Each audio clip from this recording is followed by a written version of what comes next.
Hello friends. ABPSC తన పాత పద్ధతుల్ని మెల్లిమెల్లిగా వదిలేస్తూ కొత్త సంస్కరణలు తీసుకొస్తుంది.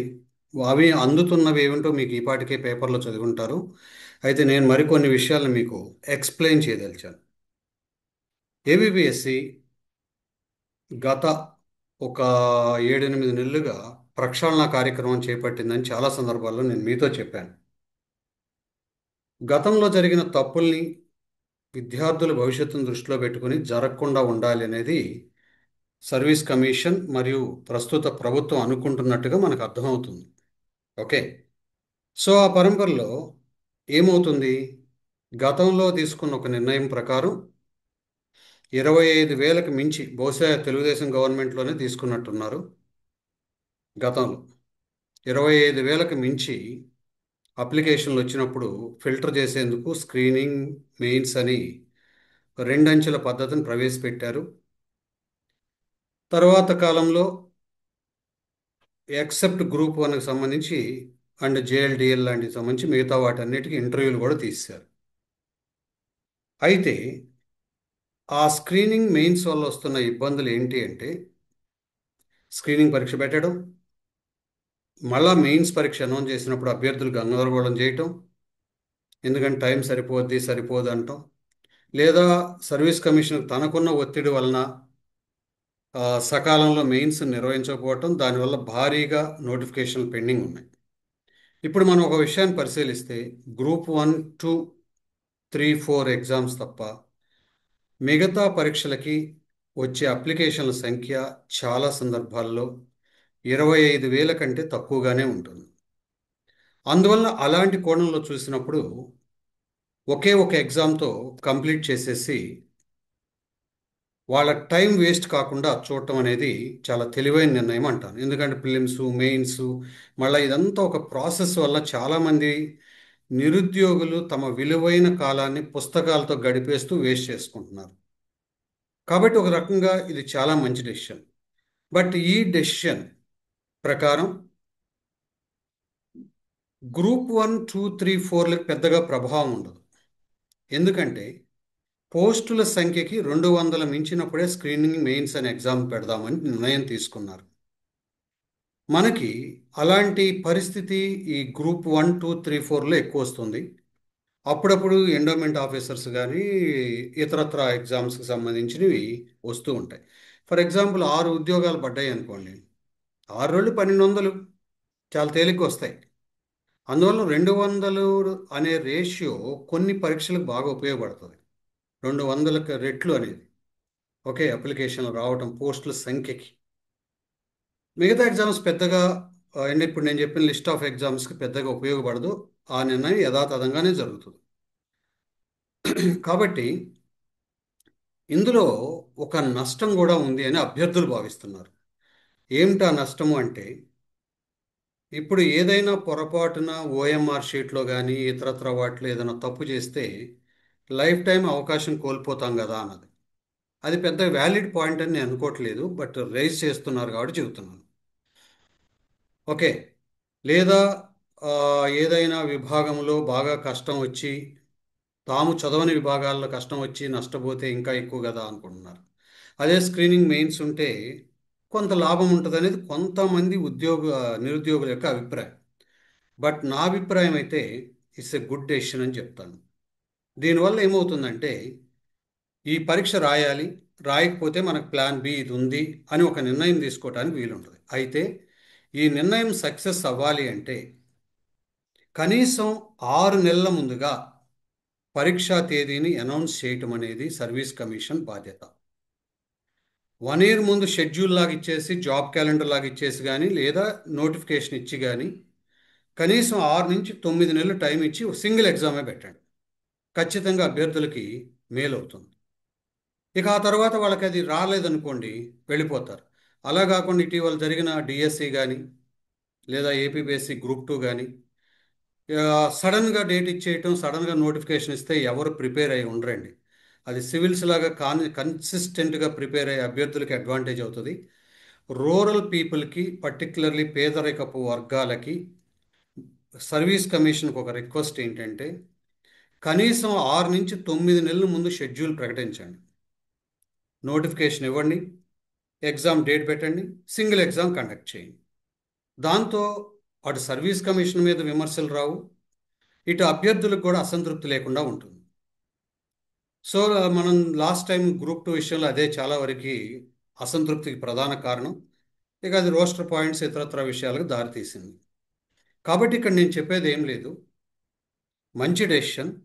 కానీ ఆ డెసిషన్ గ్రూప్స్ ఎగ్జామ్ 1, 2, 3, 4ల మీద పెద్ద ప్రభావం చూపదు. ఎందుకంటే డెఫినెట్లీ పోస్టుల కంటే 200 కంటే ఎక్కువ నిష్పత్తిలో ఆ, అభ్యర్థులు అప్లై చేస్తారు కాబట్టి. అదే సందర్భంలో గవర్నమెంట్కి కానీ సర్వీస్ కమిషన్కి కానీ ఒక రిక్వెస్ట్: మీరు ఎగ్జామ్ డేట్ కనీసం 6 నెలల నుంచి 9 నెలలు టైం ఇవ్వాలి. ఇచ్చినప్పుడే ఆ సివిల్స్ ప్రిపేర్ అయ్యే వాళ్ళే కాకుండా పేదరిక వర్గాలు, గ్రామీణ వర్గాలు, ఖచ్చితంగా ఇతరత్ర చిన్న చిన్న పనులు చేస్తూ బతికే వర్గాలు, అంటే వాళ్ళు పరీక్షలు వచ్చినప్పుడే ప్రిపేర్ అవ్వగలుగుతారు. అలాంటి వాళ్ళందరికీ సౌకర్యంగా ఉంటుంది. అప్పుడు తప్పు మీది కాదు, చదవకపోతే వాళ్ళది, రాయలేకపోతే వాళ్ళది తప్పు అవుతుంది. కాబట్టి ఇది ఒక మంచి నిర్ణయం అని తగింది. అలాగే మరికొన్ని రిఫార్మ్స్ కూడా అభ్యర్థులు ఆశిస్తున్నారు. అయితే ఆ ఆశ ఎంతవరకు నెరవేరుద్దో తెలియదు.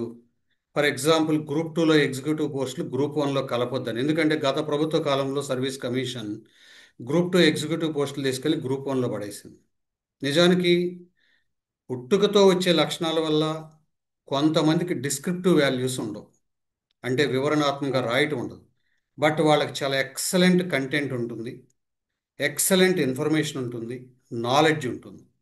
ఆ ఉద్దేశంతోనే గతంలో ఎప్పుడో 60స్లో గ్రూప్ 1, 2, 3, 4 అని పెట్టినప్పుడు ఇదే రీజన్తో ఏ స్థాయికి ఎలా ఉండాలి అనేది డెసిషన్ తీసుకున్నారు. కాబట్టి అది ఒక వార్త బాగా బలంగా వెళ్తుంది. ఎలాగో సర్వీస్ కమిషన్ నోటీసులోకి ఇది వెళ్ళాలి కాబట్టి ఆ ఎగ్జిక్యూటివ్ పోస్టులు గ్రూప్ 1లోకి తీసుకురాకుండా ఉండటం మేలు. దాని వలన మరికొంతమంది ప్రతిభావంతులు, ఇందాక చెప్పాను డిస్క్రిప్టివ్ రాయటం చేతగాని వాళ్ళు, సరైన రాత లేని వాళ్ళు నష్టపోకుండా ఉండాలి అంటే ఆ గ్రూప్ 2 ఎగ్జామ్ని, ఆ ఎగ్జిక్యూటివ్ పోస్టులు గ్రూప్ 2లో ఉంచడమే బెటర్. ఇది ఒక యాంగిల్. అలాగే ఇంకొక డిస్కషన్ కూడా జరుగుతుంది ఎగ్జామినేషన్ రిఫార్మ్స్లో. గ్రూప్ 1లో ఇప్పుడున్న 5 పేపర్ల బదులుగా ఒక 2 పేపర్ల ఆబ్జెక్టివ్ పెడతారు అని ఇంకొక టాక్ కూడా నడుస్తుంది. దయచేసి ప్రభుత్వ పెద్దలకి, సర్వీస్ కమిషన్ చైర్మన్కి, సభ్యులకి మీరు భవిష్యత్తులో తీసుకోబోయే నిర్ణయాల్లో గ్రూప్ 1 లాంటి పరీక్షలో అభ్యర్థి యొక్క సబ్జెక్ట్ ఎంత ఇంపార్టెంటో దాంతోపాటు డిస్క్రిప్టివ్ వాల్యూస్ కూడా అంతే ఇంపార్టెంట్. సివిల్ సర్వీస్ యూపీఎస్సి వాళ్ళు చేయని సాహసం, పక్క రాష్ట్రం అయిన తెలంగాణలో వాళ్ళు చేయని సాహసం, కేరళ, కర్ణాటక, తమిళనాడులో ఒక రాష్ట్రంలో ఏదో ఒక పేపర్ ఉన్నట్టుంది. అలాంటి ప్రయోగం వలన నిజంగా ఒక విషయాన్ని 360 డిగ్రీ యాంగిల్లో ఎనలైజ్ చేయగలిగిన సామర్థ్యం ఉన్న అభ్యర్థుల సంఖ్య మీరు ఆబ్జెక్టివ్ ఎగ్జామ్ ద్వారా డిసైడ్ చేయలేరు గ్రూప్ 1 లాంటి ఎగ్జామ్. కాబట్టి ఆ 2 పేపర్లు ఆబ్జెక్టివ్ ఎగ్జామ్ ఉండాలనే వాళ్ళు ఏమంటున్నారంటే గ్రామీణ ప్రాంత విద్యార్థులకి, ఇందాక మనం చెప్పుకున్న వర్గాలకి డిస్క్రిప్టివ్ ఎగ్జామ్లో ఇంగ్లీష్ మీడియం వాళ్ళకి ఎక్కువ మార్కులు పడుతున్నాయి, తెలుగు మీడియం వాళ్ళకి రావట్లేదు. ఆ బ్యాలెన్స్ చేయాలి అనేది వాళ్ళ వాదన. వాదన మంచిదే, కానీ యూపీఎస్సి తరహాలోనే డిస్క్రిప్టివ్ ఎగ్జామ్ ఉంటే బెటర్. సరే, పెద్ద క్వశ్చన్లు ఇచ్చే బదులు చిన్న క్వశ్చన్లు, 1 mark question, 2 mark questions, but రాసే విధంగా ఏబిసిడి లేకుండా ఇచ్చే ఆలోచన చేస్తే మంచిది. కాబట్టి అభ్యర్థులు ఆశిస్తుంది ఇప్పుడు రోస్టర్ పాయింట్లో నోటిఫికేషన్లో వచ్చిన మార్పుల మాదిరిగానే స్పష్టంగా ఒక క్యాలెండర్ లేదా షెడ్యూల్ ఏదైనా పెట్టుకోండి పేరు, విడుదల చేసి 6 నుంచి 9 నెలల పరీక్ష నిర్వహించండి. అటు అందరికీ మంచి అవుతుంది. అలాగే గ్రూప్ 2 ఎగ్జిక్యూటివ్ పోస్టుల్ని గ్రూప్ 1లో కలపటం అనే ఆలోచన ఇందాక చెప్పిన కారణాల వల్ల అంత సహేతుకం కాదు. అలాగే గ్రూప్ 1లో ఆబ్జెక్టివ్ ఎగ్జామ్స్, నా వరకు నేను చెప్పాలంటే ఆబ్జెక్టివ్ ఎగ్జామ్స్ గ్రూప్ 1 స్థాయి పరీక్షకి మంచిది కాదంట. అది నచ్చకపోవచ్చు, ఇప్పుడు వీడియో చూసే వాళ్ళకి కొన్ని నచ్చవచ్చు, కొన్ని నచ్చకపోవచ్చు. బట్ అలా నచ్చలేదని చెప్పి నేను ఉన్నది చెప్పకుండా ఉండలేకూడదు. కాబట్టి ఇప్పుడున్న ప్యాటర్న్ బాగానే ఉంది గ్రూప్ వన్లో. ఆ ప్యాటర్న్ ప్రకారం యూపీఎస్సి లైన్స్లో పేపర్ సెట్టింగ్ చేసి తెలుగు మీడియం విద్యార్థుల విషయంలో కూడా స్పష్టంగా దిద్దించేటప్పుడు తెలుగు భాష వాళ్ళతో దిద్దిస్తే ఉపయోగం. మీరు ఇంగ్లీష్ మీడియం స్క్రిప్ట్లు తయారు చేయించి ఇంగ్లీష్ మీడియం వాళ్ళతో దిద్దించడం, ఇంగ్లీష్ మీడియంని తెలుగులోకి మార్చి ఇవ్వటం వల్ల అభ్యర్థుల భావజాలము, అభ్యర్థుల ఆలోచన, అభ్యర్థుల యొక్క తార్కిక శక్తి, వివరణాత్మక శక్తి, భాషా ప్రయోగము అవతల గూగుల్ అమ్మకి క్యాచ్ చేయలేదు. దానివల్ల నష్టపోయారు చాలామంది. కాబట్టి ఇంగ్లీష్ మీడియం, తెలుగు మీడియం అనే ఉద్దేశంతో తెలుగు మీడియంలో చాలా మెరిటోరియస్ పిల్లలు గ్రూప్ వన్లో మేము గెలవలేమనే భయాన్ని కలగజేసిన ఈ రెండు తెలుగు రాష్ట్రాలు. అదే తమిళనాడు వెళ్తే తాట తీస్తారు.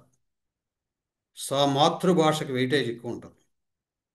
అందువలన జాగ్రత్తగా దయచేసి రిఫార్మ్స్ ఇవాళ తెచ్చింది మంచి రిఫార్మ్ అని నా ఉద్దేశం. మిగతా రిఫార్మ్స్ కూడా స్ట్రక్చర్డ్గా తీసుకొచ్చి, ఇంకా స్పోర్ట్స్లో మీరు తీసుకొచ్చిన ఏబిపిఎస్సి తీసుకొచ్చిన నిర్ణయం కూడా చాలా మంచిది. అంతకుముందు గల్లీలో వాడికి కూడా స్పోర్ట్స్ పర్సన్గా దొంగ సర్టిఫికేట్లతో వెళ్ళేవాడు. ఇప్పుడు శాప్లో ఒక ఉన్నత కమిటీ వేయటం, ఆ తర్వాత మళ్ళీ గవర్నమెంట్ కమిటీ చూడటం, ఆ తర్వాత వాళ్ళని ఇంటర్వ్యూ చేయటం చాలా మంచి నిర్ణయం. ఇదే నిర్ణయం గ్రూప్ 2 కూడా అప్లై చేస్తున్నారు. అది కూడా అభినందనీయం. కాబట్టి ఈ విధంగా పాజిటివ్ వేవ్స్తో వెళ్తుంది. అదే సందర్భంలో అభ్యర్థులు త్వరగా ఒక షెడ్యూల్ లాంటిది అనౌన్స్ చేస్తే వాళ్ళ ప్రిపరేషన్ మరింత పర్ఫెక్ట్గా జరుగుతుంది అని వాళ్ళు ఆశిస్తున్నారు. గవర్నమెంట్కి ఎప్పుడు ఒక ఆలోచన ఉండాలి. అభ్యర్థి తన వల్ల తనకు ఎగ్జామ్ పోయిందనే భావన ఉంటే మీ మీద అసంతృప్తి రాదు. మీ చర్యల వల్ల నేను ఎగ్జామ్ రాయలేకపోయాను ఒక అభ్యర్థి ఫీల్ అయ్యాడంటే అది అసంతృప్తిగా మారుతుంది.